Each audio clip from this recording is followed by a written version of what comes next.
Welcome to the deep dive. We take complex ideas, break them down, and hopefully give you something useful fast.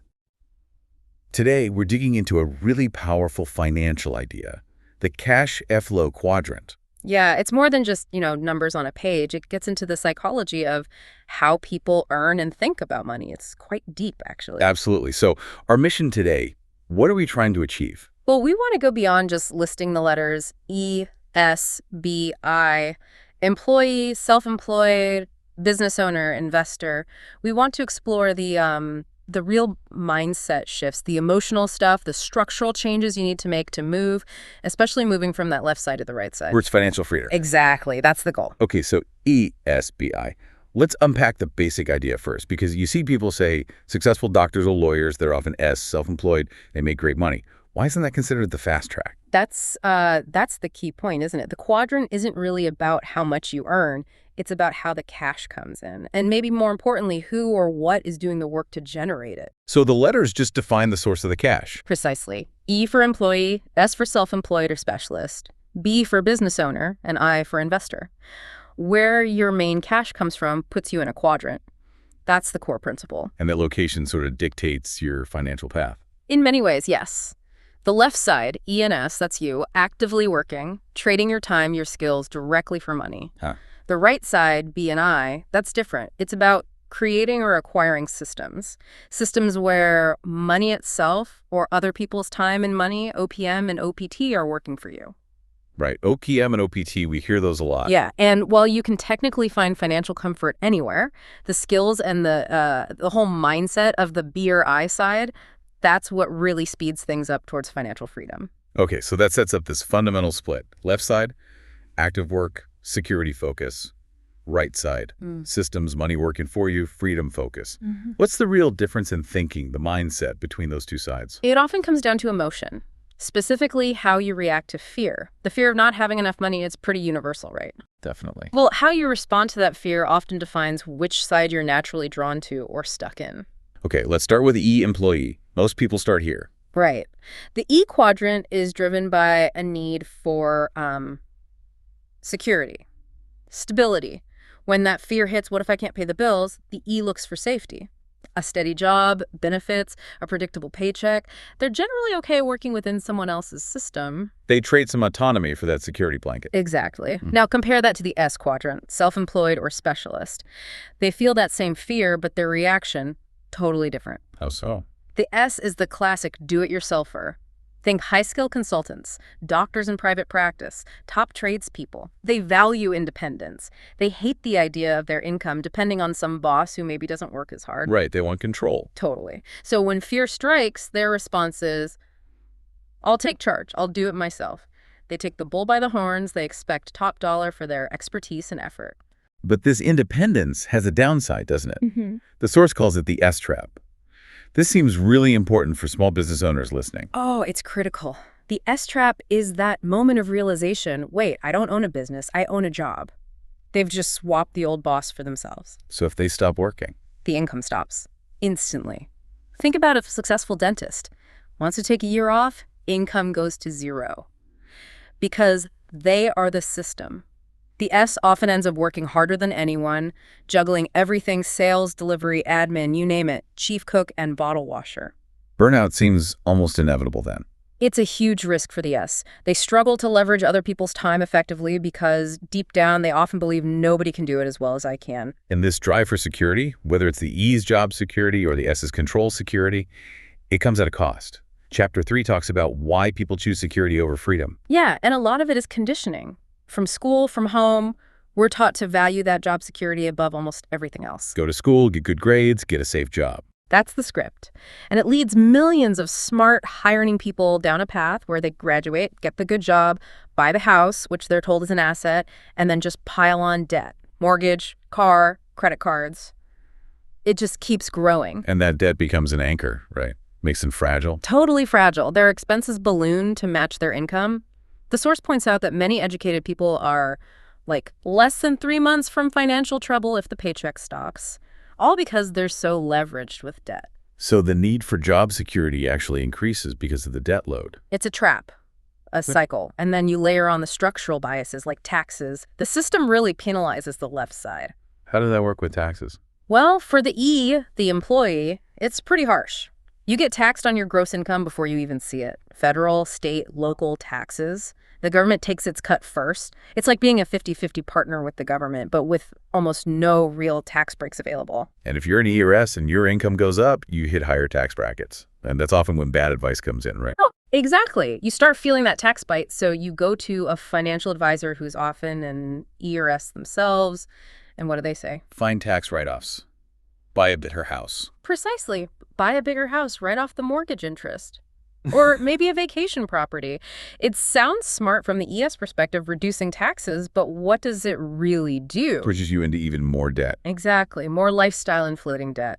So the ES makes what seems like a smart move for their quadrant, but from the BI viewpoint, it's often financially damaging. It's a cycle that reinforces itself. It really is. Earn more, pay more taxes, take on more debt for tax breaks, which means you have to keep working harder just to service it all. Meanwhile, the tax system is actually set up to reward the BNI sides, those who create assets, through things like depreciation, business expenses. It's a completely different game.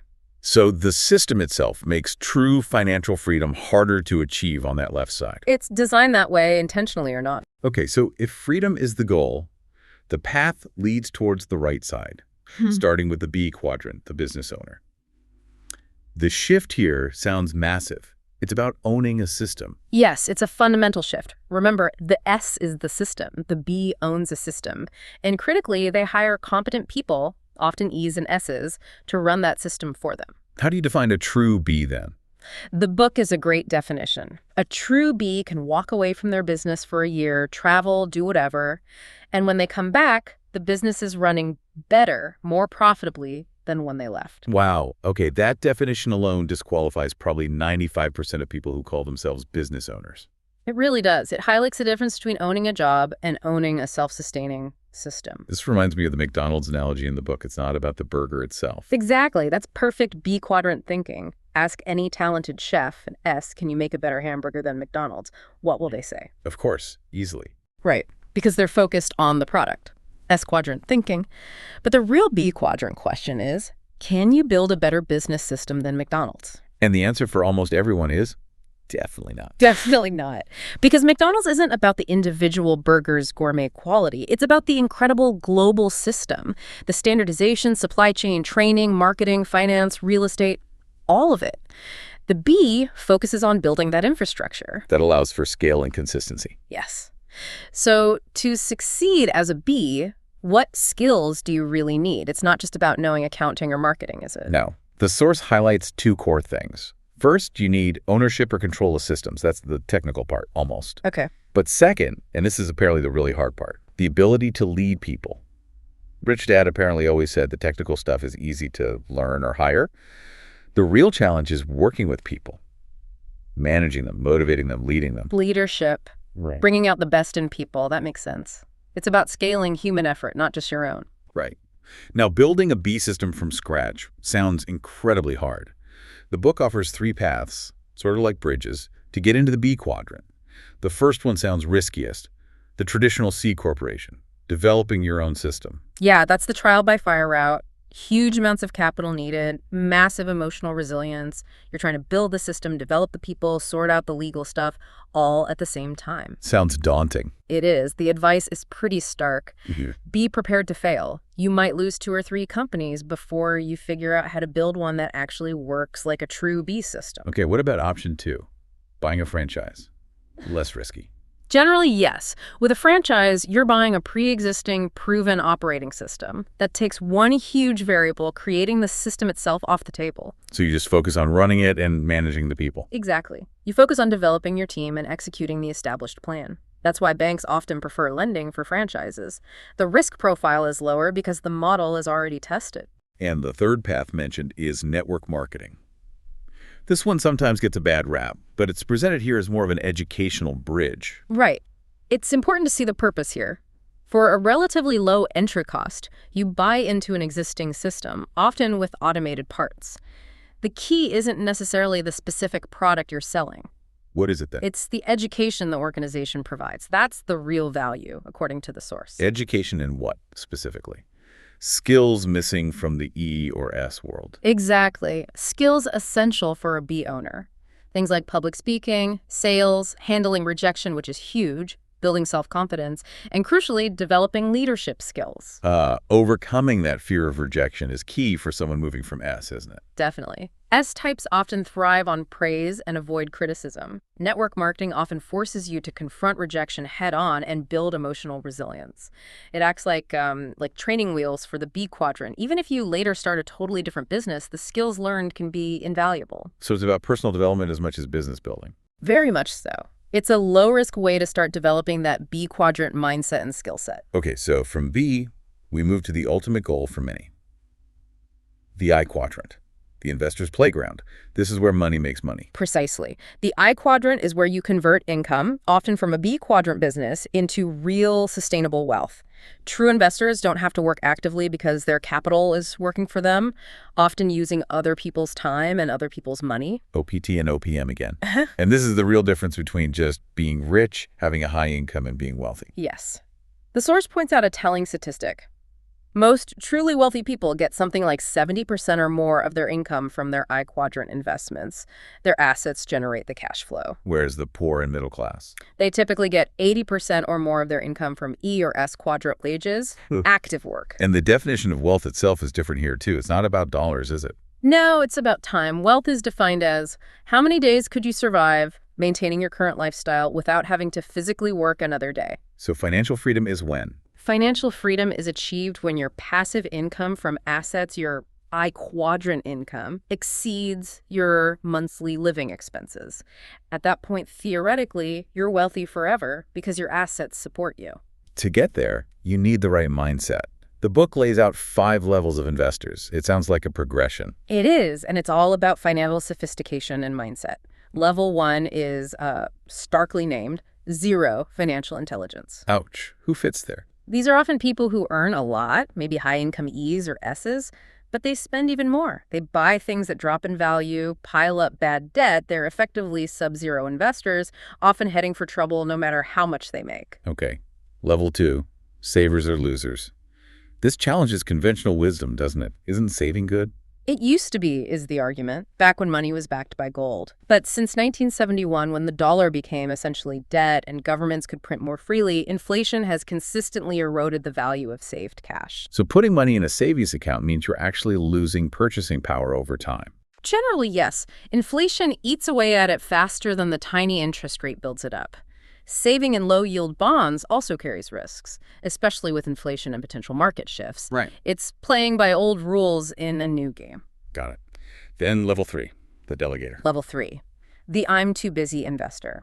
This is common for successful S-types. They know they should invest, but they're too busy running their practice or consultancy. So they hand their money over to financial advisors, mutual fund managers, pay the fees, and just hope. What's the core problem there? They actively avoid learning. They delegate responsibility completely. If they lose money, who do they blame? The advisor, the market, whatever. They don't learn anything from the experience. They stay dependent. Okay, now we cross the line with level 4. Level 4, the professional investor. This is often the S-type who decides, okay, I need to figure this out myself. They commit to serious, lifelong learning. They do their own research, find good teachers, and focus on actively managing risk. They treat investing as a skill, a profession. The do-it-yourselfer applied to investing. Exactly. They take control. And the final level. Level 5. Level 5. The capitalist. This is usually someone who is already a successful a business owner moving into the I quadrant. They don't just find investment deals, they create them. How so? They build businesses or structure investment opportunities that are specifically designed to attract capital from level 2 and level 3 investors. They become masters of using other people's money. OPM. Think about taking a successful B quadrant company public that's a way to raise massive amounts of capital from others. That makes sense. Now, looking at traditional advice, especially for employees, the 401k comes up. The source is quite critical of it. Extremely critical, especially for the typical E-quadrant investor. The argument is that it's often structured terribly. You put in 100% of the capital, you take 100% of the market risk. But the fees can eat up a huge chunk of the profits. Yeah, the fees, administration costs. The book claims it can be as high as 80% of the long-term gains go into the financial institutions, not the investor. But the biggest killer is the tax treatment. Right. Explain that disparity again. It seems crucial. When you eventually withdraw money from a traditional 401k, those gains are taxed as ordinary income. That means you pay your highest marginal tax rate, which could easily be 35% or more for a successful E or S. Whereas a B or I investor, They structure their investments so the gains are treated as capital gains, which are typically taxed at a much lower rate, maybe 15% or 20%. The system heavily favors income from assets over income from wages. Plus, 401ks often lack real protection against market crashes. so the standard advice to just max out your 401k might not be the best path for everyone. It locks you into a system with significant disadvantages, according to this perspective. And it leads to the other standard advice: diversify. Ah, yes, diversification. Don't Yeah. put all your eggs in one basket. What's the critique here? Diversification is seen as a strategy for people who don't really know what they're doing or are afraid of volatility. It's designed primarily to not lose big rather than to win big. It's a defensive play. So what does the professional investor do instead? They often prefer concentration, focusing their investments. Warren Buffett is quoted on this. He suggests diversification is protection against ignorance, but focus requires the investor to become much smarter and more intense about what they own. Because deep knowledge reduces the real risk. Exactly. If you truly understand an investment inside and out, the risk is lower for you, even if the market sees it as volatile. Concentration combined with knowledge allows for potentially much higher returns. You embrace volatility as opportunity. This ties into another big idea. You can't see money with your eyes. Money is an idea. Yeah, it's fundamental. Money is an idea made visible through financial literacy, understanding the language, the numbers, the structures of capitalism. What you physically see, the building, the stock certificate, the price on the screen, that's the surface. What's really important is the unseen stuff. Absolutely. The deal structure itself, the real cash flow projections, the specific tax implications, the quality of the management team running the asset, the potential risks, that's what matters. Financial literacy is the ability to see and analyze those invisible factors. There's a great story in the book about this, the condo lesson, the author's first investment. Right. Back in 1974, classic ES thinking initially. He bought this condo for $56,000, mostly based on the agent's enthusiasm and the common belief that real estate always goes up and tax breaks would cover the initial losses. But it was losing money each month. Yeah, losing $100 a month out of pocket. He was focused only on the physical thing, a nice condo. Enter Rich Dad with the BI perspective. Exactly. Rich Dad didn't care how cute the condo was. He immediately started drilling down on the unseen numbers. What's the ROI? What's the cap rate, the return based on income? What's the expected vacancy factor? Are there external risks like that planned road project nearby that would hurt rentals? So the deal failed all the invisible tests. Completely. But it wasn't dead. The key was using financial literacy to change the terms of the deal. How did that work? By going back to the seller or lender and renegotiating, getting a lower interest rate, changing the amortization schedule, basically restructuring the financing. And that flipped the deal. Instantly. It went from losing $100 a month to making a positive cash flow of $80 a month. Wow. And then there's the concept of infinite ROI. How is that even possible? That's the holy grail for BI investors. Because he managed to structure the purchase using 100% borrowed money, other people's money, OPM. He had zero of his own cash invested in the deal. Okay. So if you have $0 invested and the deal generates positive cash flow, 80 a month, what's your return on investment? Mathematically, it's infinite. You're creating wealth from nothing but financial intelligence and OPM. That really highlights the importance of understanding the language, the definitions. Yeah. Like asset versus liability. Absolutely critical. The rich use very simple definitions. An asset puts money into your pocket. A liability takes money out of your pocket, period. And the common mistake is? Calling your primary residence an asset. For most people, their house is their biggest liability. It takes money out every month. Mortgage, taxes, insurance, upkeep. It's actually the bank's asset because the bank receives cash flow from your mortgage payments. And even after it's paid off, it's still a liability. Yes, you still have property taxes, insurance, maintenance. It constantly drains cash. The book makes the point bluntly. Just stop paying your property taxes and see who really owns the house. The government will take it. That's a sobering thought. Even the words themselves, like mortgage. The etymology is revealing, isn't it? Mortgage apparently comes from Old French mortar, meaning death pledge or agreement until death. Yikes. And finance. Means penalty. Once you see the structure, the whole game of capitalism simplifies, according to the source. It boils down to one question. Who is indebted to whom? And the rule is simple. Very simple. The more people who owe you money, because you control assets or systems they pay for, the wealthier you are. The more people and institutions you owe money to, the poorer and more financially vulnerable you are. Okay, so understanding the numbers, the systems, the language is vital. But the book stresses that the real shift, moving from ES to BI, it's deeper, it's internal, it's about changing who you are. That's the core message, really. It uses the BE to have model. Most people focus on doing something different, like getting a new job, starting a side hustle, hoping to have more money. But the BI path requires starting with BE. Yes, you first have to become the kind of person who can handle the risks, the failures, the leadership challenges of the right side. You need to develop the emotional resilience, the financial intelligence first. Then you can do what's necessary, build systems, analyze investments, which ultimately allows you to have financial freedom. It's not just mental then, it's emotional, even spiritual development. Exactly. Traditional school focuses almost entirely on mental development, but success with money, especially on the right side, requires developing all four aspects: mental, physical, emotional, and spiritual resilience. And our education system often hinders the emotional part, leading to analysis paralysis. That's the argument. School teaches us that making mistakes is bad. You get penalized for errors. So people develop this deep-seated fear of making mistakes, especially with money. Which stops them from taking action. Precisely. They get stuck analyzing forever, afraid to pull the trigger. But look at innovators like Thomas Edison. His quote is perfect here. What did he say? Something like, "I didn't fail. I just successfully found 1,014 ways that did not work." That's the BI attitude. Failure isn't the opposite of success. It's part of the process of success. You have to fail enough times, learn the lessons to eventually succeed. So financial IQ isn't just about math skills. It's heavily emotional. The book claims financial IQ is maybe 10% technical and 90% emotional IQ. Think about it. When that fear of losing money hits hard, your emotional brain can easily overpower your rational brain. How does that play out differently across the quadrant? Well, the ES emotional reaction to fear is often, play it safe, retreat, don't risk losing. The BI mindset, trained through experience and learning, feels the fear but thinks, okay, play it smart, assess the risk, how can I manage it, what can I learn here? If fear keeps you locked in E or S, you need to work on your emotional intelligence to break free. And this internal struggle often shows up in the things we tell ourselves, our internal dialogue. Absolutely. Those phrases we repeat internally often reflect our core fear-based beliefs. Things like, oh, I could never afford to do that, or I'm just not smart enough for investing, or what would my friends think if I failed? Those are emotional thoughts, not logical ones. They're often personal lies driven by emotion, holding you back. The path to the right side requires constant vigilance over that internal chatter. You have to consciously choose logic, the desire for freedom, over emotion, the fear demanding security.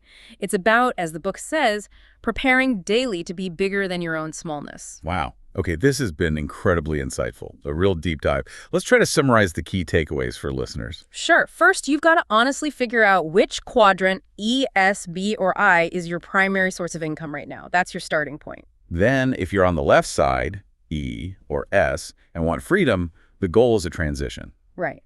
Critically, for an S, it's about converting from owning a job to owning a true system, a B quadrant business that can run without you being there every second. And that B quadrant often provides the foundation for the I quadrant. Exactly. The B quadrant generates the cash flow, provides invaluable business education, and builds the confidence needed to move successfully into the I quadrant. The goal is to evolve from being a passive saver or delegator, level 2 or 3 investor, into an educated, active, professional investor, level 4 or 5. And underlying all of this is that internal shift we just talked about. Yes. Moving from a mindset dominated by the need for security, fear of risk, fear of failure, towards a mindset focused on freedom, managing risk intelligently, and seeing mistakes purely as learning opportunities. It's a journey of becoming, not just doing. Precisely. And remember the price of this freedom. The book says financial freedom might be free, but it doesn't come cheap. What's the price then? It's measured in things like dreams, intense desire, the willingness to face criticism, and maybe most importantly, the emotional toughness to overcome disappointments and setbacks, because they will happen. It requires taking small steps consistently, being willing to look foolish sometimes, making mistakes, and just learning constantly. Okay, a powerful summary. Now for our final provocative thought to leave everyone with. Well, consider this. The old rules from the industrial age, job security, company pensions, just saving your money, they're largely broken or obsolete in today's world. Financial markets are volatile, rules change constantly, tax laws get rewritten. Like the 1986 Tax Reform Act mentioned, which dramatically changed real estate investing overnight. Exactly. So given that constant change and uncertainty, what's the real risk today? Is it taking calculated risks to build assets on the right side? Or is the biggest risk actually clinging to the illusion of security on the left side? Relying on security might be the riskiest move of all now. That's the provocation. The choice is yours. Do you start educating yourself now, preparing for whatever comes next by building your financial intelligence and resilience? Or do you wait until you're 65, hoping the old system somehow works out, only to discover then whether you spent your life as a wise investor or just a careless gambler? Welcome back to the deep dive. So last time we kind of mapped out the territory, right? The cash, flow, quadrant, ES, B, and I. Yeah, the basic what's what, employee, self-employed, business owner. Investor. Exactly. But today, we're really diving into the deep end. We're moving past just knowing the categories and tackling, well, the really hard part. The personal transformation needed to actually cross over. That's it. Because understanding the difference between, say, an employee and a business owner, intellectually, most people get that. Sure. But actually making the move from that left side, driven by security, over to the right side, the freedom side, that's where almost everyone gets stuck. And our source material for today dives right into why. It's all focused on part 2 of the book, bringing out the best in you. Because the journey, it argues, isn't really about external factors like finding the perfect business idea or getting another degree. It's mostly internal. It really is. It's about a fundamental shift inside.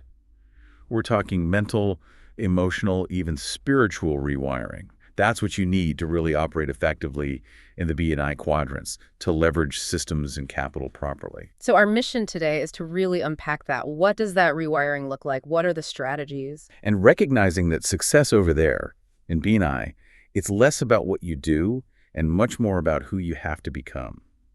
There's often a price to pay. A price. In what sense? In terms of personal growth, you have to be willing to let go of old beliefs, especially beliefs about security. You have to embrace risk, but calculated risk, and commit to learning constantly. That's the core challenge we're digging into. Okay, let's start there then. This internal transformation. Chapter 7 kicks off with a really crucial distinction, one that kind of sets the stage for this whole shift in thinking. It's the difference between your path and your profession. Yeah, this is huge. Yeah. Because the left side of the quadrant, the E&S side, it's almost entirely focused on the profession. Right, your job title, your salary, the trade you learned. Exactly. But the source brings in this idea, citing Thich Nhat Hanh, that the path is the goal. Your path isn't your job description. It's more like your life's purpose. What gift are you here to give? That really changes how you define success, doesn't it? You could be like CEO of a huge company, top of your profession. But if you're not on your path, the source suggests you're still fundamentally off track. Precisely. Yeah. And the author uses his own life story as a prime example of wrestling with this. Talk us through that a bit. He had some pretty impressive professions. Oh, yeah. Highly trained, right? Military school, then a chief's officer for Standard Oil, then a Marine pilot flying in Vietnam. These are demanding jobs, well-respected, childhood dreams even. Sounds like the definition of success for many people. For sure. Right. But he describes this feeling of emptiness, a deep sense that if he just stayed on that track, yeah, he'd be successful at a job, but maybe not successful at life. Something was missing. So he walked away from that security. Essentially, yes. Yeah. He traded these high-paying, secure roles for the unknown, based purely on intuition, on a gut feeling that his real path was somewhere else entirely. And that led him eventually to teaching, writing, starting businesses. Yeah, becoming an educator, working with big names like Trump later on, building his education company. But the key point is how he made that choice. Okay. He talks about trusting his intuition, his heart, his gut, which flew completely in the face of the advice he was getting. From who? From his highly educated poor dad, who was telling him the logical thing. Go get more degrees. Go back to that secure job with Standard Oil, the conventional wisdom. Right, the safe route. This really brings the traditional education system into the spotlight, doesn't it? It really does. Because we're trained, heavily trained, to rely on logic, on analysis, on credentials. Yeah. We become mentally very strong. But maybe not strong in other ways. That's the argument. That reliance on gut feel led him to a personal development seminar, and that's where he encountered this model of the 4 pillars of education. Mental, physical, emotional, and spiritual. Okay, the 4 pillars. What was the big insight there? The massive imbalance. Think about traditional schooling, K-12, college, even grad school. Where does almost all the energy go? Into the mental pillar, I guess. Right. Reading, writing, analyzing, memorizing. Exactly. 99%, maybe more, is focused purely on mental development. And the source argues this creates people who are brilliant on paper, great test takers. But maybe not so equipped for the real world. Especially the real world of money, business, investing. Because that world is messy, it involves risk, it demands emotional resilience, not just intellect. You see people ace school but then struggle massively when they face financial uncertainty or setbacks. The author contrasts this with his military training, which sounds like it hit other pillars, but maybe in a specific way. Right. The Marines, he says, made him incredibly strong. Mentally dealing with complex systems, intense pressure, and physically, obviously, endurance, combat skills. Okay. Emotionally, too trained to be calm under fire, and even spiritually prepared to face death, committed to a mission larger than himself. So it covered more bases than school. It did, but it was heavily skewed. Yeah. He describes it as developing the macho male side, strength, discipline, toughness. But it lacked what he calls the gentle side, or the female energy. Meaning what? Compassion? Flexibility? Yeah, things like compassion, patience, the ability to nurture relationships, a more nuanced emotional intelligence.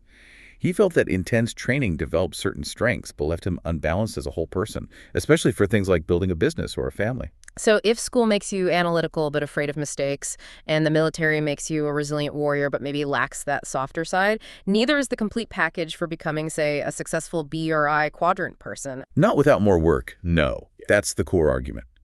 Making that quadrant shift, especially from E or S security to B or I freedom, isn't just a technical change. It requires significant emotional and spiritual development. He even compares it to overcoming addiction. That's a pretty strong claim. It is, but think about it. Why do diets often fail? If you tell someone overweight, just eat less and exercise more, it sounds logical. Sure, simple advice. Often doesn't work, though. Right. Because often the eating isn't about physical hunger. It's about feeding an emotional need or maybe a spiritual emptiness. Loneliness, boredom, stress, lack of purpose. Food becomes a coping mechanism. Okay, I see the parallel. So people cling to job security or maybe spend compulsively. Exactly. They might be trying to fill a similar internal void, a fear of uncertainty, a feeling of inadequacy, a lack of connection to a deeper purpose. Just telling them to start a business or invest your money misses the underlying emotional driver. So the failure isn't intellectual, it's emotional. We can't handle the feelings that come with risk and uncertainty. That's a huge part of it. Yeah. And this ties directly into why so many smart people, the A students, get paralyzed. Analysis paralysis. Because school taught them mistakes are bad. Get an F, you fail. Precisely. It conditions you with this deep-seated fear. I must not fail. Mistakes are terrible. In the E&S worlds, that can even be a strength, right? You want your surgeon or your accountant to be meticulous, a perfectionist. Definitely. But in the B and I quadrants, perfectionism is poison. It stops you from taking action. You can't innovate. You can't build a system. You can't invest wisely if you're terrified of making a wrong move. You have to be willing to stumble. You have to embrace mistakes as learning opportunities. The source uses Thomas Edison constantly. Edison didn't see his 1,014 attempts at the light bulb as failures. He saw them as finding ways not to do it. Exactly. Each failure was just expensive data guiding him toward the solution. To succeed in B or I, you need that mindset. You must reframe mistakes as feedback, as tuition paid in the school of hard knocks. Overcoming that emotional programming mistakes is bad. That is the fundamental internal transformation required. Okay, so let's say you're working on that internal shift. You're trying to get comfortable with imperfection, with learning from mistakes. What's next? Chapter 8 asks the big question, how do I get rich? And the answer seems surprisingly simple, based on a board game. Yeah, it sounds almost simplistic, doesn't it? The game is Monopoly, and Rich Dad's core formula, learned from playing it over and over, was buy 4 greenhouses, then trade them up for one big red hotel. 4 greenhouses, 1 red hotel. Okay. How does that translate from the board game to, like, actual wealth building? It's a principle of starting small, building cash flow and equity, and then consolidating or scaling up into larger, more efficient assets or systems. So in real estate investing, for example, You might buy several small rental properties, your greenhouses. Oh. Maybe fix them up, get them cash flowing positive, you build equity. Then, when the time is right, maybe you sell those smaller properties or refinance them and use that capital to buy a much larger apartment building or storage facility or a commercial property or red hotel. the bigger asset that generates significantly more income or has greater potential. Exactly. It's about leveraging those initial small wins into something much bigger. Compounding not just money, but assets. And does this apply in the B quadrant for business owners? Absolutely. Yeah. Think about McDonald's again. Ray Kroc didn't invent the hamburger. Lots of small S-quadrant cooks, diner owners, Yeah. probably made better burgers. Sure. But McDonald's built the superior system.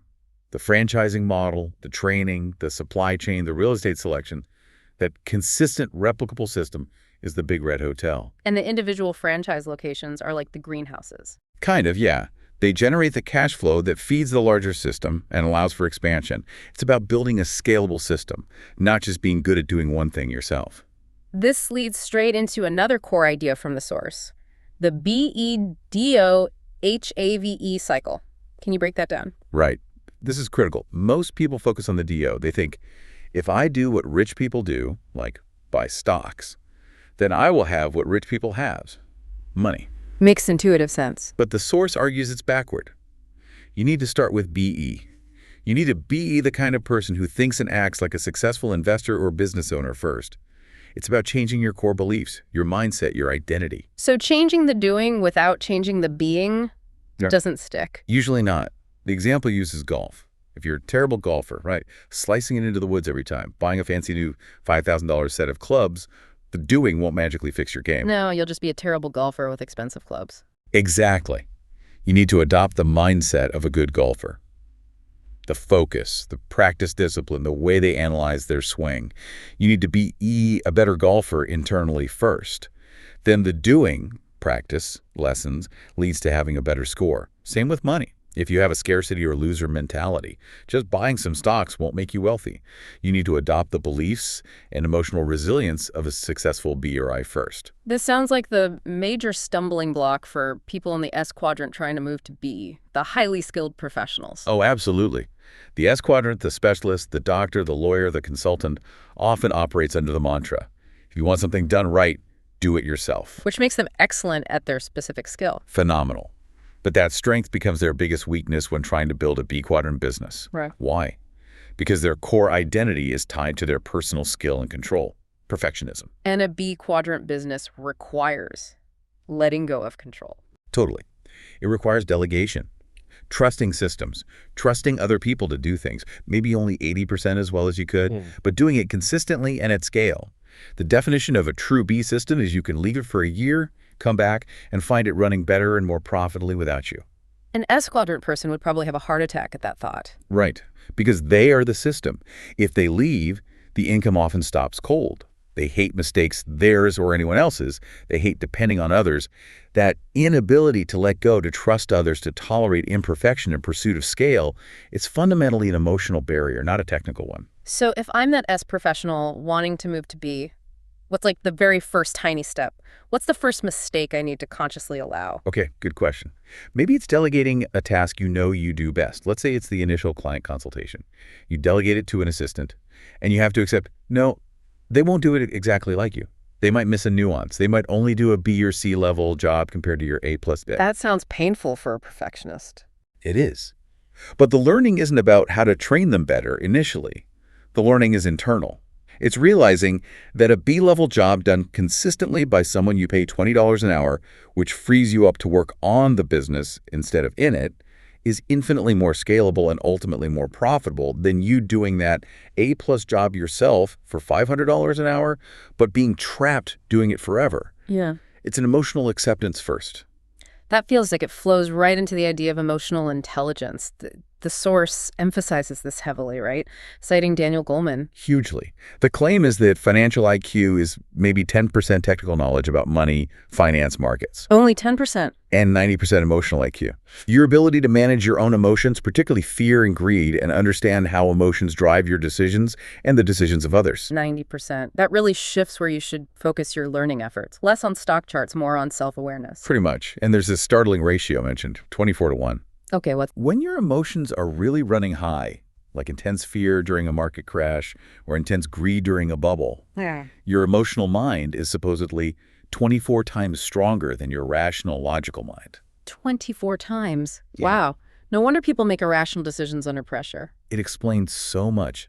Your logical brain might be saying, hey, the market's down 30%, stocks are on sale, this is a buying opportunity based on fundamentals. Yeah, the rational thought. But the fear kicks in that 24x emotional power and it just screams, get out, sell everything, it's going to zero, protect what's left. That emotional panic completely overrides the logic. How does this play out differently for people on the left versus the right side of the quadrant? Fear hits everyone. Right. Fear is universal, yes. Ah. But the response to fear, driven by underlying beliefs, is different. For the typical E or S on the left side, fear triggers the thought, play it safe, avoid risk at all costs, don't lose money. Which leads to staying in the secure job, maybe putting money only in savings accounts? Exactly. Security seeking. Yeah. For the B or I on the right side, fear triggers a different thought. Okay, there's danger here. How do I play it smart? How do I manage this risk? What do I need to learn? So same emotion, different reaction. One leads to inaction or retreat. The other leads to education and calculated action. Precisely. And this boils down to what the source calls becoming an adult, financially speaking. Get gains. Doing what you know is logically necessary for your financial goals. Even when you don't feel like it. Your emotions might say, oh, I'm too tired to analyze this deal, or learning about tax law sounds boring, or I'm too old to start learning about investing. Yeah, those sound familiar. The procrastination thoughts. Those are emotion-based thoughts. They feel real, but they're terrible guides for long-term success. The adult mind, the BI mindset, recognizes those feelings, but chooses to act based on logic and long-term goals anyway. It's about consciously overriding the emotional autopilot. Okay, so we've wrestled with the internal demons. We're working on our emotional IQ. We understand the BEDO-HAVE cycle. Now we get to the actual strategies. Chapter 9 talks about maximizing your advantage once you're operating on the right side. A key theme seems to be the bank, not the banker. Exactly. And this involves not just understanding business and investing, but also understanding how the larger systems work, especially market forces and, crucially, government legislation, laws and taxes. And the source uses a major historical event as a case study here, right? The 1986 Tax Reform Act in the U.S. Yes, that's presented as a textbook example of a massive, legally sanctioned transfer of wealth. It wasn't just tweaking a few rules. It fundamentally changed the game for certain types of investments, particularly real estate. How did it work? How did that law end up hurting people on the E&S side while creating opportunities for the B&I side? Okay, so before 1986, a lot of high-income earners, doctors, lawyers, airline pilots, E&Ss, were buying real estate, but often not because it was a great cash-flowing property. Why then? Primarily for the tax breaks. There was something called the passive loss loophole. Basically, they could buy a property, and due to depreciation and expenses, it would show a loss on paper, even if it was breaking even on cash flow. That paper loss. Right. And they could take that passive paper loss from their real estate and use it to directly reduce their high active income from their job or practice. It was a way to shelter their primary income from taxes. So the property itself wasn't necessarily the goal. The tax deduction was. They were often absentee landlords, maybe not managing it super well. That was often the case. Then, bam, the 1986 Act came in and largely eliminated the ability for high-income earners to deduct those passive losses against their active income. Ah, so the main reason they owned the property just vanished overnight. Pretty much. Suddenly, these properties weren't tax shelters anymore. They were just investments, often poorly managed ones that might actually be losing cash. This caused panic selling. People wanted out, fast. Creating a flooded market. And who was waiting to buy? The B&I quadrant folks. Those who understood real estate investing based on fundamentals, cash flow, asset management, market cycles. They weren't buying for tax tricks. They were buying for long-term wealth creation. So when prices crashed, they stepped in. Yeah. And it wasn't just individuals. This panic contributed significantly to the savings and loan crisis. Thousands of S&Ls failed, loaded with bad real estate loans.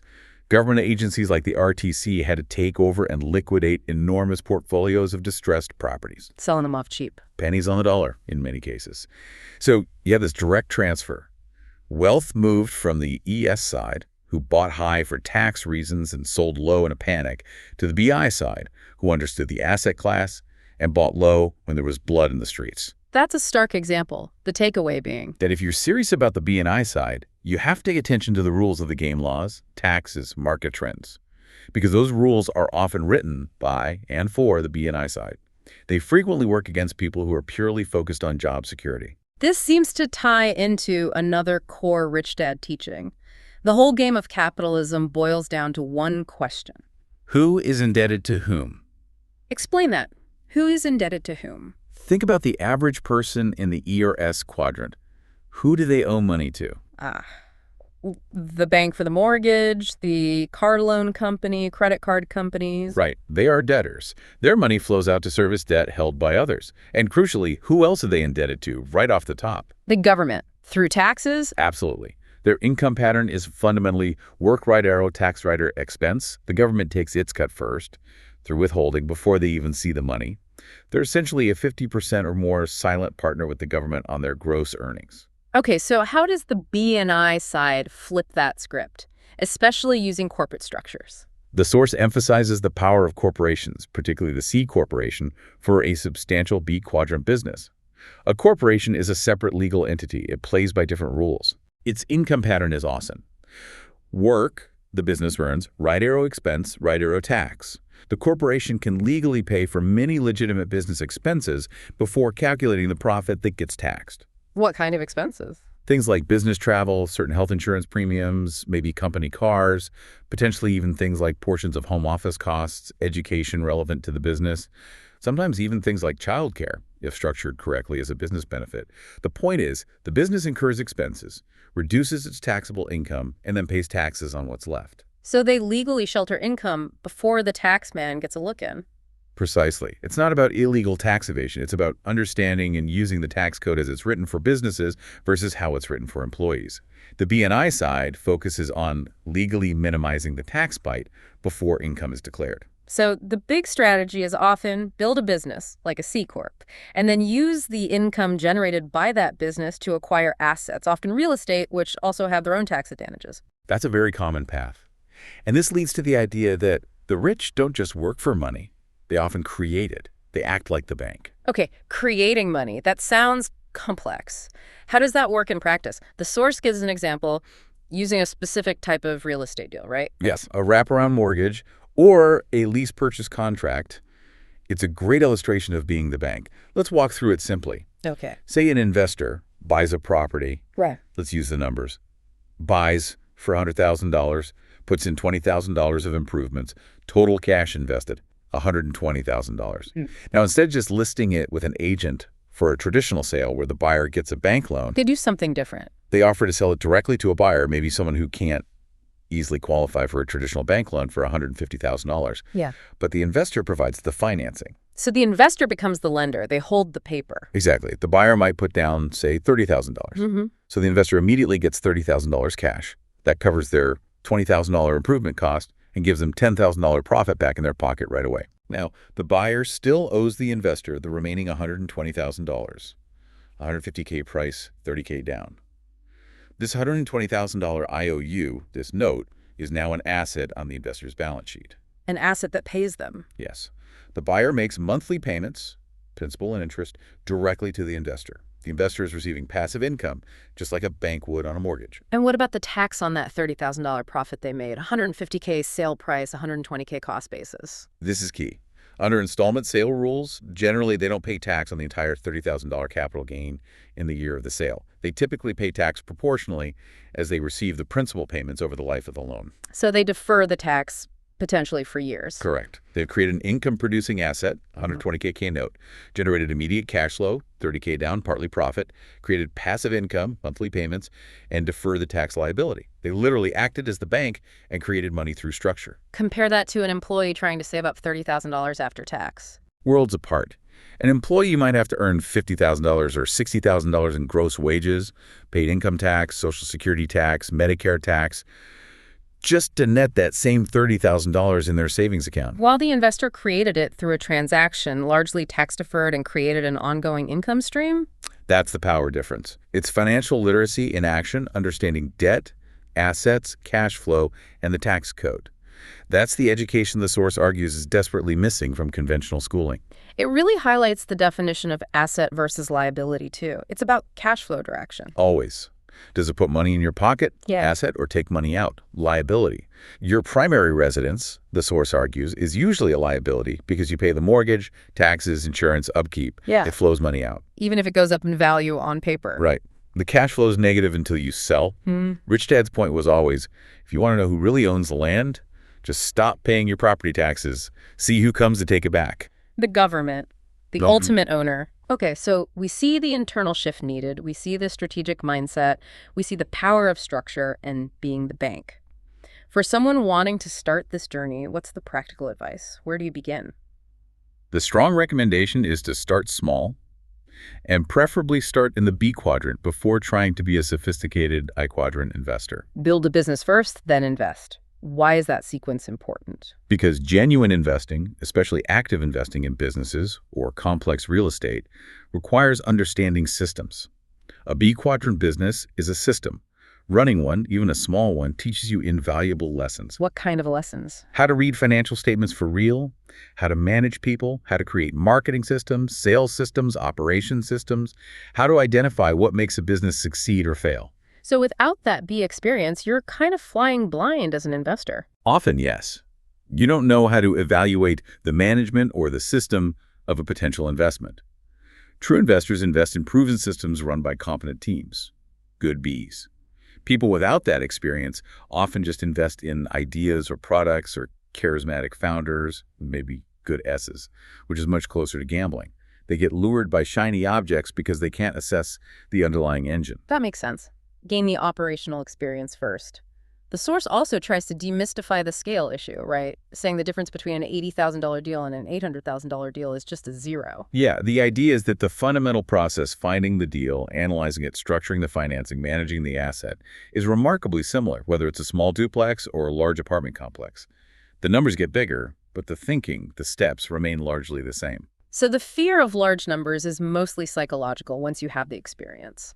To a large extent, yes. Experience builds confidence. And paradoxically, the source notes, once you have experience, it often takes less of your own money to do bigger deals because you know how to structure them, how to bring in partners, how to use other people's money, OPM, intelligently. Experience itself becomes your most valuable asset. But before any of that, before the first deal, before the first business system, there's a crucial first step. Back to basics. Always. Step one is mind your own business. Yeah. Period. Meaning? You have to get crystal clear on your own current financial situation.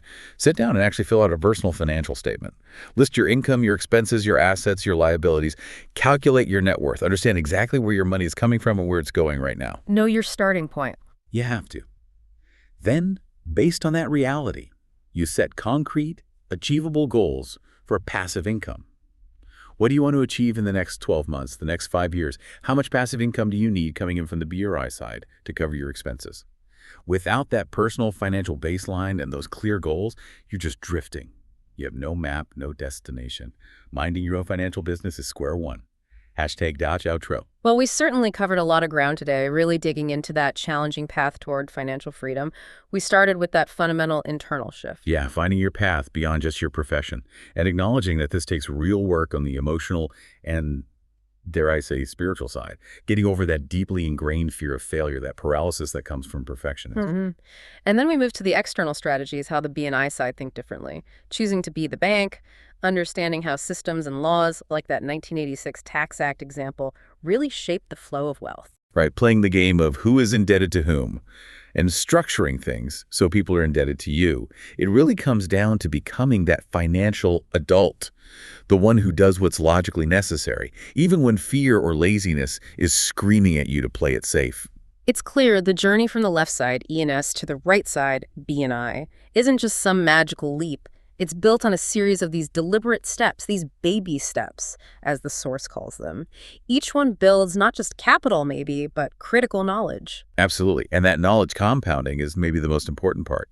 The source points out, the saying shirt sleeves to shirt sleeves in 3 generations. Why do wealthy families often lose it all? Lack of vision, taking it for granted. Often, yeah. It's forgetting the principles, focusing on short-term gratification, abusing the power of compounding instead of nurturing it.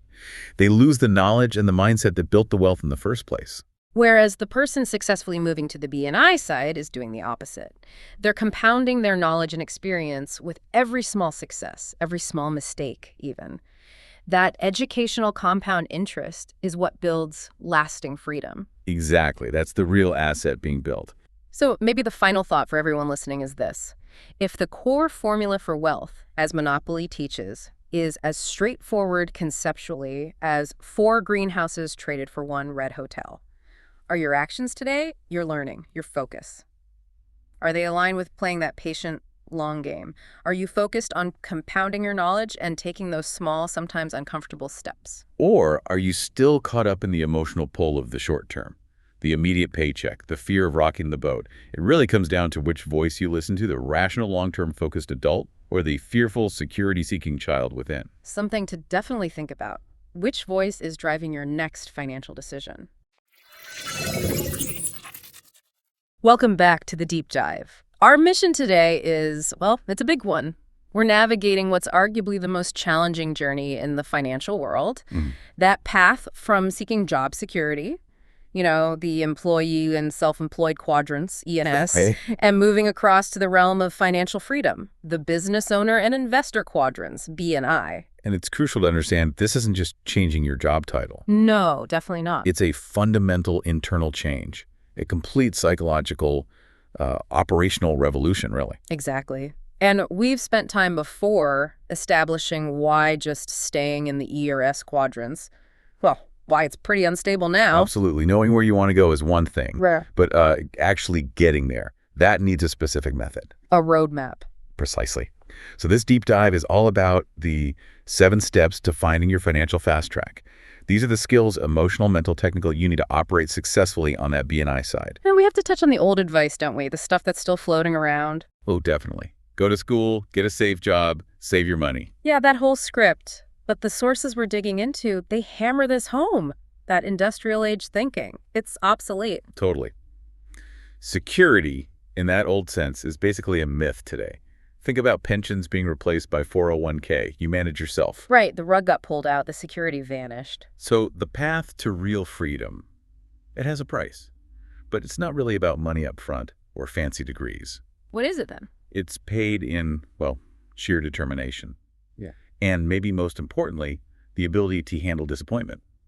Crushing disappointment sometimes, and not quit. Okay, that sets the stage. Let's get into the foundation, mindset and pacing. This comes from chapter 10. Right, because before you take any action, you have to confront how you approach this. And this is where most people fail, honestly. Why is that? They try to do what the sources call a great leap forward. Yeah. We see that everywhere, don't we? Like a New Year's resolution diet that lasts 3 days. Exactly. Yeah. Or quitting smoking cold turkey. Maybe deciding on January 1st you'll launch a huge tech company by March. So why does that great leap thinking pretty much guarantee failure? It creates an unsustainable level of effort. You're asking your whole system, your emotions, your habits, trained for years in the ES world, to change overnight. Too much too soon. Way too much. The energy drain is massive. It leads almost always to burnout, usually within weeks, maybe a month or 2 if you're lucky. So the transition to B or I, it needs patience and like emotional learning, not just brain power. That's it, exactly. It's not just a mental exercise. It's learning to handle the ups and downs emotionally. So the alternative is the baby steps approach, the old saying, right? How do you eat an elephant? 1 bite at a time. It sounds simple, maybe even slow. Yeah, almost frustratingly slow sometimes. It can feel that way. But the sources are crystal clear. Long-term success isn't measured by how big your first step is. It's measured by the sheer number of steps you take consistently over years. And making sure those steps are pointed in the right direction, towards B&I. Crucially, direction matters. Mm-hmm. And that patience feeds into something really powerful. The idea of compounding, but beyond just money. Okay, interesting. So the financially successful, they share what? Three main qualities? Yeah, according to the material. 1, they have a long-term vision, a plan. 2, they genuinely believe in delayed gratification. Ooh, that's a tough one in our instant world. It really is. And 3, they actively use the power of compounding. We get compounding with money, right? Interest on interest. But how does that work for things like knowledge or experience? Think about it this way. Knowledge and experience compound, and often with more leverage than money. How so? Imagine you go to one seminar. You pick up one small tip about managing suppliers better. Okay, small win. Right. Next month, you read a book, you learn one little tax strategy. Then maybe you try a tiny, low-risk real estate deal, and you learn something about dealing with tenants, maybe the hard way. Okay, I see where this is going. Each of those small actions, those baby steps, builds on the last. That little mistake you analyzed last week, that becomes experience you'll leverage for a much bigger deal next year. Whereas if you take no steps, You have zero experience base, nothing to leverage. Your learning curve stays flat. makes total sense. And the opposite is that eat, drink, and be merry idea. Short-term thinking, wanting it now. Which leads straight into long-term consumer debt. The exact opposite of compounding assets is compounding liabilities. So, practically speaking, how do you apply this baby steps thing day to day? The sources say, don't try to be an overachiever. Yeah, it sounds counterintuitive, right? But they advise aiming to be the disciplined underachiever. Set goals that are almost laughably attainable. Laughably attainable, like what? Like super low stress stuff, but done consistently. Maybe it's just 30 minutes a day reading business news. Or committing to listening to, say, 2 financial audio programs a week during your commute, maybe? Okay. Or attending only 2 specialized seminars a year. These are goals you could actually hit. And hitting them gives you positive reinforcement, keeps you going. Exactly. It prevents that burnout, that emotional exhaustion from trying the great leap. The journey has to feel manageable, not like you're drowning. Okay. That mental framework is key. That leads us into step 1. It's time to mind your own business. And this feels like a big conflict for E&S quadrant folks. Oh, it's a massive internal clash because we're basically programmed from day one of our working lives to do the exact opposite. It's mind the boss's business. Precisely.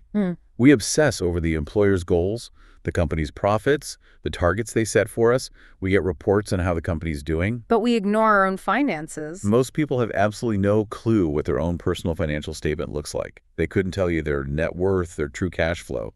We work hard for this system, but we totally neglect our own personal financial system. Wow. Okay, so the first practical action here is what the sources call a mental checkup. Filling out that personal financial statement. You absolutely have to. It's your financial x-ray.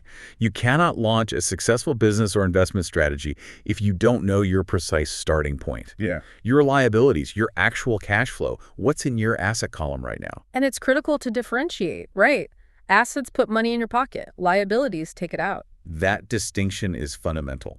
The statement needs to clearly show, here are my assets, maybe rental income, dividends, and here are my liabilities, credit cards, car loans, the mortgage on your primary residence. And income sources, too. ES thinking is usually just the paycheck. Right, one big source. Yeah. The BI focus is always on increasing passive income coming from that asset column, independent of your time. This X-ray shows you the gaps. Where are you bleeding money? Where could assets be working harder? Once you have that baseline X-ray, then you can set goals. Long-term, like 5 years, and short-term, 1 year. Yes. The 5-year vision needs to be focused specifically on increasing passive income. And don't be vague. List the specific investment vehicles you're targeting. Commercial real estate. Starting a specific type of business. Writing a book. Makes it real. Gives it tangibility, exactly. Then the 1-year goals are your baby steps. Tactical stuff, like I will reduce my credit card debt by X amount, or I will increase cash flow from my existing rental property by Y%. They have to be measurable, realistic. Got it. Okay, that flows into step 2, take control of your cash flow. This involves understanding something called the 2 sets of books. Sounds a bit dodgy. Huh. Yeah, the phrasing can sound alarming. Yeah. But it's not about illegal accounting. It's a mental model. Okay. It's about understanding the flow of money, specifically the relationship between you as the debtor and, say, the bank as the creditor. How money moves between you. Exactly. When money flows out of your pocket, you, the debtor, and into the bank's asset column, they, the creditor, that flow pattern determines if you're stuck in the rat race or on the fast track. The goal is to reverse that dominant flow. Force money into your asset column first. And the classic way to start doing that is pay yourself first. The advice everyone hears but few actually follow. It's the ultimate test of self-discipline, isn't it? You must allocate a fixed percentage, say 10%, 15% of every bit of income, straight into a dedicated investment savings account immediately. Before bills, before anything else. Before anything. And the rule is ironclad. You do not touch that money for consumer spending. No emergencies, no new TVs. It only comes out when you're ready to deploy it into a genuine asset-building investment. That builds the habit of accumulation before consumption. Which is the absolute hallmark of the B&I quadrants. They build assets first, then enjoy the fruits. ES often consume first and hope there's something left over to save. Beyond saving, there's the debt side, especially consumer debt. The book details a compounding debt reduction strategy. Can you walk us through that? It sounds powerful, but maybe a bit confusing. Sure. It's incredibly effective. Let's say you have 3 high-interest consumer debts, like credit card A has the smallest balance, then maybe a personal loan B, and finally car loan C with the biggest balance. Okay. Standard stuff for many people. Right. You focus all your extra repayment energy, anything above the minimum, solely on wiping out credit card A, the smallest one first. You attack it. Okay. Makes sense. Get a quick win. Exactly. Motivation matters. Now, once card A is completely paid off, here's a key. You take the entire amount you were paying on card A, let's say it was $100 a month, principal and interest combined me. Right. And you immediately add that full $100 to the minimum payment you were already making on the next debt, personal loan B. Ah, okay. So if loan B's minimum was $200, I'm now paying $300 a month on it. Precisely. That $300 payment isn't just paying it down. It's accelerating the payoff exponentially because more is going to principal much faster. It starts a snowball effect. And then when loan B is gone, you take that whole $300 you were just paying on loan B, you add it to the minimum payment of car loan C, suddenly maybe you're throwing $500, $600, $700 a month at that car loan that only required, say, $250. Wow. Okay. That really ramps up. It creates this incredible debt avalanche. If you stick to it religiously, this compounding payoff method can genuinely get you out of all consumer debt, credit cards, personal loans, car loans in maybe 5 to 7 years, sometimes less. And that frees up a huge chunk of cash flow each month. Massive. Cash flow that can then be redirected away from liabilities and straight into building your B&I asset column. It's a game changer for taking control. That detailed strategy is powerful. Okay, it brings us to step 3. Know the difference between risk and risky. This hits a nerve, right? Because for most people, investing just screams fear. It's a huge emotional wall. That ingrained fear of loss is exactly what keeps people glued to the ES side, even when they know it's not secure long-term. So the sources argue we need to redefine risk? Completely. We have to stop automatically equating investing with danger. The reality is, being financially uneducated is what's truly risky. Investing based on a hot tip from your brother-in-law. That's risky. Buying things you think are assets, like maybe a fancy car or boat, that are actually liabilities draining your cash flow, that's risky. But here's the really provocative claim, the one that stops people. The sources state that relying on a safe, secure job in the E or S quadrant is actually the highest risk today. How can that be? A stable paycheck feels like the definition of security. It feels that way, but think about leverage and control. When your entire financial well-being depends on that one paycheck. You're vulnerable. Extremely. Yeah. You're 100% dependent on one company's stability, on the whims of the market, on potential layoffs, on technology making your job obsolete, on corporate restructuring. Which happens all the time now. Constantly. If that single income source disappears overnight and it can forget chick, your cash flow drops to zero. Instantly.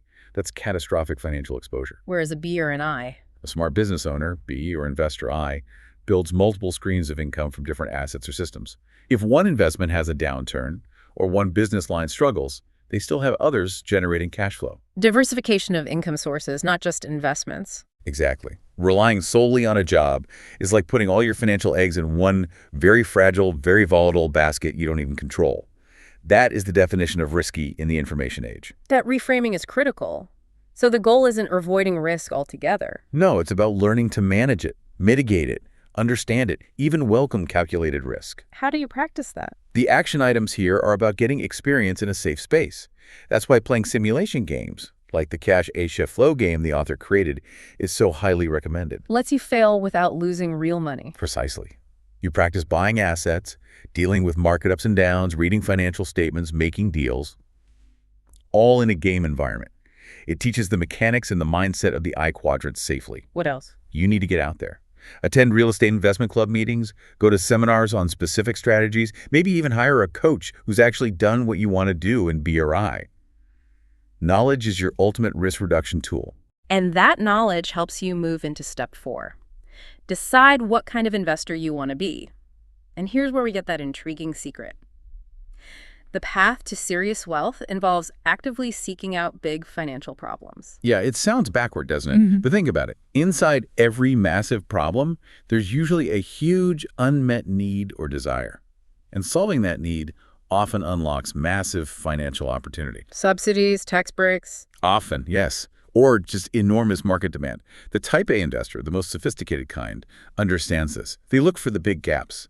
Think about problems like affordable housing shortages, or the need for clean energy solutions, or gaps in healthcare access. These are complex, large-scale problems. And solving them requires capital, systems, expertise. Exactly, which is where the opportunity lies for those willing to tackle them. Let's break down the 3 investor types the source material talks about, starting with the most common, maybe, Type C. Right, Type C. Think cautious or maybe confused. These are often folks just transitioning from E or S. They know they should invest, but they lack the education. So they rely on others. Completely.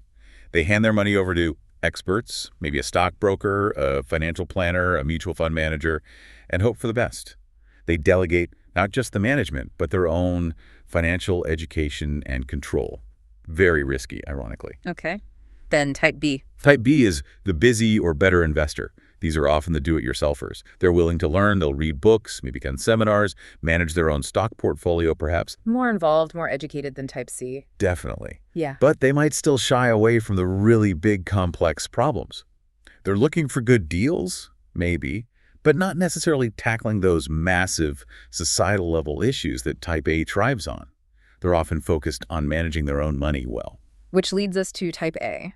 The acquirers or capitalists. These are the top-tier players, the level 5 capitalists, you might say. Type A investors don't just find opportunities. They actively seek out the biggest financial problems they can find. Because the solutions hold the biggest rewards. Exactly. They understand leverage, financial leverage, system leverage, tax leverage.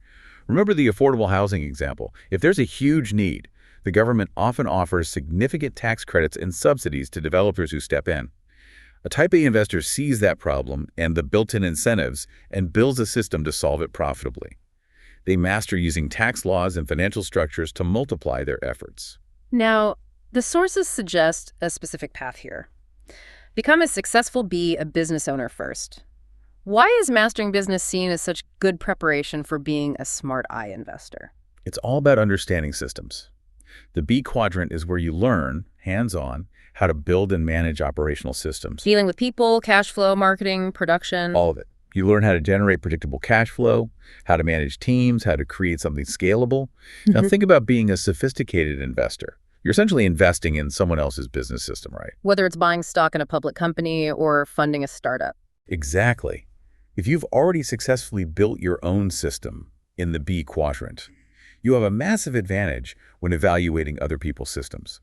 You know what good management looks like. You can spot weak links.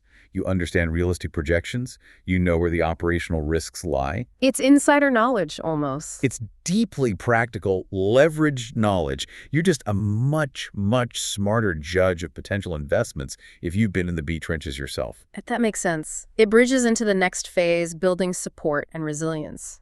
Step 5, seek mentors. And there's a crucial difference highlighted between a mentor and just an advisor. Yes, this distinction is really important. A mentor, in this context, is specifically defined as someone who has already successfully done what you aspire to do. They've walked the path. They've crossed that bridge from ES to BI. They've built businesses, acquired significant assets, navigated the challenges. They speak from real-world, hard-won experience. And their role isn't just advice. It's guidance. They help you see what's really important, where the true leverage points are, and what's just noise or distraction. They've made the mistakes already. How does that differ from, say, my accountant or a financial planner? Well, think about the quadrants. Many traditional advisors, CPAs, financial planners, even lawyers, operate primarily in the S quadrant. They're highly skilled specialists selling their expertise in time for a fee or commission. Their income comes from advising, not necessarily from BRI assets themselves. Often, yes. They might lecture you about investing or business, but they may not be operating large-scale BRI ventures themselves. A true mentor, as defined here, is usually already successful in BI. Their payment might simply be the satisfaction of helping someone or perhaps building their network, not necessarily an hourly fee.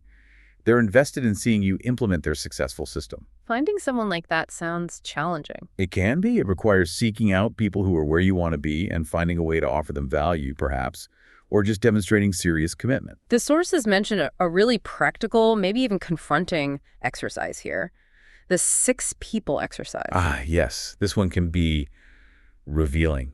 It may be a little uncomfortable. How does it work? It's simple on the surface. You write down the names, or just initials, of the 6 people you spend the most time with. Friends, family, colleagues. Okay. The premise is stark. These 6 people represent your immediate future. Their attitudes, their conversations, their mindsets, they rub off on you significantly. So then what? Then you place the initials of each of those 6 people into the cash flow quadrant, where they primarily operate.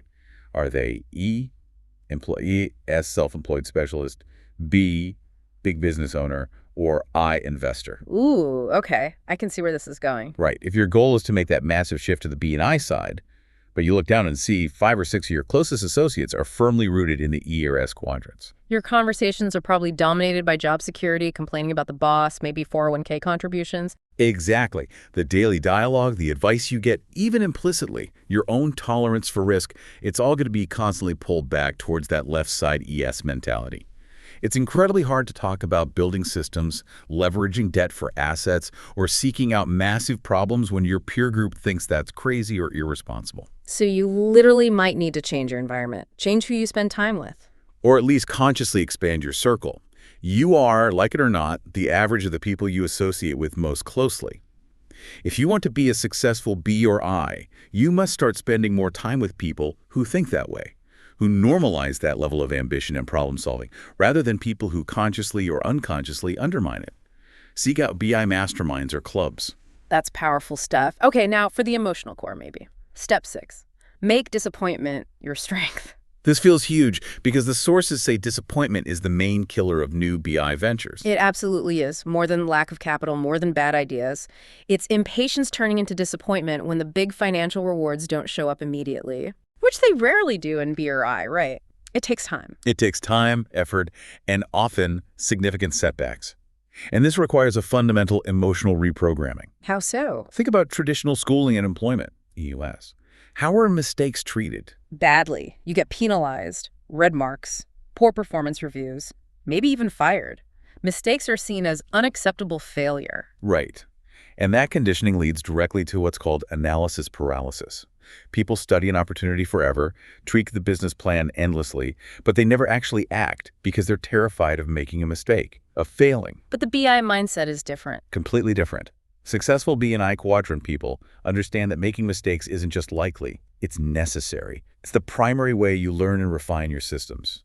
Losing is just part of the process of winning. Like the famous Thomas Edison quote about the light bulb. Exactly. He didn't see it as failing 1,014 times. He reframed it. He said he successfully found out what did not work 1,014 times. It's a language shift, but it reflects a massive mindset difference. It's the difference between taking a mistake personally, I'm a failure, versus treating it as objective data. Okay, this approach didn't work. What did I learn? How can I adjust the system? And this leads to a counterintuitive strategy for ES folks. Winners cut their losers quickly and let their winners run. Yes. This is so hard for many people emotionally. Why? Because we get attached. We've invested time, money, ego. All of the above.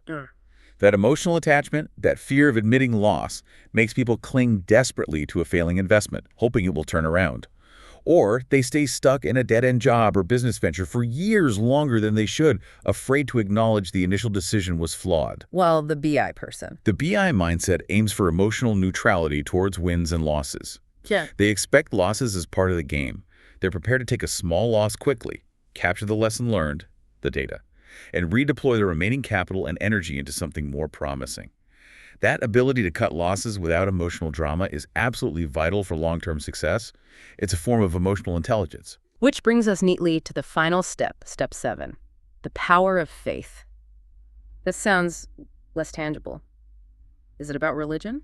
Not necessarily religious faith, although for some it might be. It's more about deep internal conviction and, crucially, developing your emotional intelligence, your EQ. So the whole journey, ES to BI, it's more emotional than technical. Way more emotional.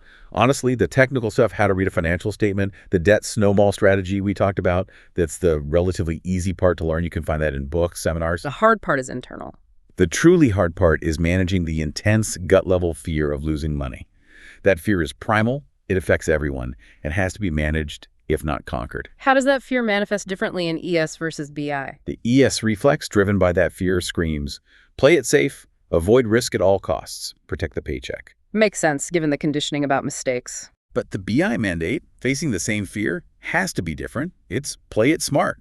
Learn how to manage the risk. Learn how to recover quickly when things go wrong. If you can't get control over your own emotional reactions to market swings or business setbacks, well, the sources basically say the journey to the right side of the quadrant probably isn't for you. Or at least, not yet. And a big part of managing that is listening to our own internal dialogue, right? The things we tell ourselves. Oh, absolutely critical. What we say to ourselves, often silently, can act as both a personal truth and a personal lie simultaneously. Like what kind of things? You know the ones. I'm too old to start a business now. I don't have enough capital. My spouse would never go for this level of risk. I'm just not good with numbers. We hear those all the time. Maybe say them ourselves. These phrases are like mirrors. They reflect our genuine doubts, sure, but they also reflect our self-imposed limitations. When you catch yourself thinking, I can't possibly leave my secure job, I've got a mortgage and kids. What might be underneath that? It might really mean I'm comfortable, maybe a bit tired, and I don't want to put in the significant mental and emotional effort required to learn something totally new or challenge my current reality. So the advice is? Listen to those limiting thoughts. Acknowledge them, but then dig deeper. What's the real fear underneath? Is it fear of failure? Fear of looking foolish? Fear of the unknown? You have to be willing to confront those doubts head on. Because if you let that self-doubt solidify into a permanent personal truth, the journey stops before it even starts. Stops cold. Faith, in this context, isn't blind optimism. It's the deep-seated conviction that you do possess the capacity to learn, to adapt, to figure things out, and crucially, to recover from setbacks, no matter how painful they might feel at the time. Okay, that's a powerful final step. So let's try and pull this all together. Chapter 18 offers a summary, reinforcing that real financial freedom, the kind where your money works for you, is found primarily by mastering the B&I quadrants. Yes, and it reiterates that this freedom isn't free. It has a definite price. But it's not measured in dollars in your savings account initially. It's measured in the intensity of your dreams, your desire, in your determination to keep going. And, as we just discussed, in your emotional ability to overcome disappointment again and again and again. You can go fast eventually, maybe, but there are no shortcuts around these foundational steps. Absolutely none. It requires building actual systems, acquiring real assets that produce income, not just relying on trading your time for a paycheck. Now, here's the part I find really fascinating, the ultimate takeaway, maybe. The sources argue that the biggest reward of making this tough journey, it isn't actually the money or the freedom the money buys. Which sounds crazy at first, right? Isn't that the whole point? You'd think so. But what is it then? It's the trust you gain in yourself, the deep internal confidence that comes from proving to yourself that you can face challenges, you can learn new things, you can build something, and most importantly, you can get knocked down and stand back up again. That self-trust becomes the real asset. It becomes your ultimate long-term prosperity asset. Knowing, truly knowing that you have the skills, you can implement the systems, and you possess the emotional resilience to handle whatever the market or life throws at you. That's what defines a true BRI. They don't fear volatility. They almost welcome it because they trust themselves to navigate it. Even if everything crashed tomorrow. They know they could go back out and build another system, maybe even a better one, because they've developed that internal capacity. That self-trust is priceless. And the journey to building it starts the moment you decide to take that first, maybe tiny, but deliberate baby step today. A powerful thought for all of you listening to chew on this week. If this journey really is more about who you become in the process, not just about accumulating money, what limiting belief, what personal truth that's actually a lie do you need to challenge and rewrite about yourself right now to start moving decisively toward that right side of the quadrant? Thanks for taking this deep dive with us.